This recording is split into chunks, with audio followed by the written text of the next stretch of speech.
గట్టిగా మాట్లాడండి. తమ జీతాలు పెంచాలని ఎప్పటి నుంచో అడుగుతున్నారు. 2019 నుంచి కూడా జీతాలు పెంచలేదు. అడగడము, ధర్నాలు చేయడం, మెమరాండాలు ఇవ్వడము అన్నీ జరుగుతున్నాయి. కానీ ఎన్నో పోరాటాలు, నిరసనలో అంత సీఎంని కలవడం దగ్గర నుంచి, సంజయ్ రాణి గారిని కలవడం దగ్గర నుంచి, డైరెక్టర్ కానీ అన్నిటికీ మెమరాండాలు ఇవ్వడమే సరిపోతుంది. కానీ ప్రధాన డిమాండ్ అంగన్వాడీ కార్మికుల ప్రధాన డిమాండ్ ముఖ్యంగా 26,000 జీతం పెంచాలి.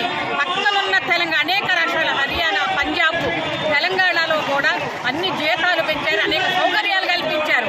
కానీ ఎందుకని మన ఆంధ్రప్రదేశ్ రాష్ట్రం అసలు జీతాలు పెంచట్లేదు? 11,500 రూపాయలతో ఈ రోజుల్లో ఎవరైనా బతకగలుగుతారా? 11,500 రూపాయలతో నిత్యావసర వస్తువుల ధరలన్నీ పెరిగినాయి. ఇచ్చిన హామీలు గత ప్రభుత్వం చేయలేదని చెప్పి గత ప్రభుత్వాన్ని విమర్శించారు.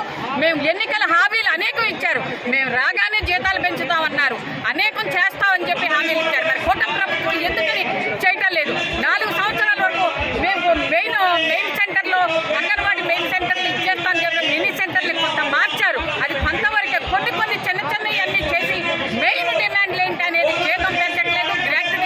సుప్రీంకోర్టు తీర్పించింది, గుజరాత్ హైకోర్టు తీర్పించింది, ఏది అమలు చేయటం లేదు. ప్రధానమైన అనేక తీవ్రమైన పరిమాణం ఉంది.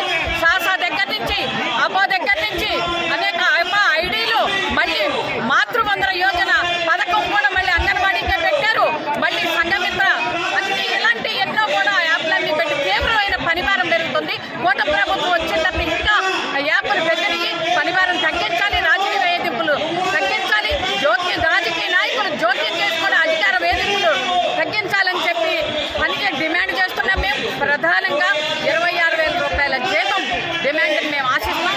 గ్రాట్యుటీ పిఎఫ్లన్నీ కూడా డిమాండ్ చేస్తున్నాము. అంగన్వాడీ వర్కర్ల డిమాండ్ తీర్చాలని, లేదా ఈ పోరాటం ఉధృతం అవుతుందని చెప్పి తెలియజేస్తాం.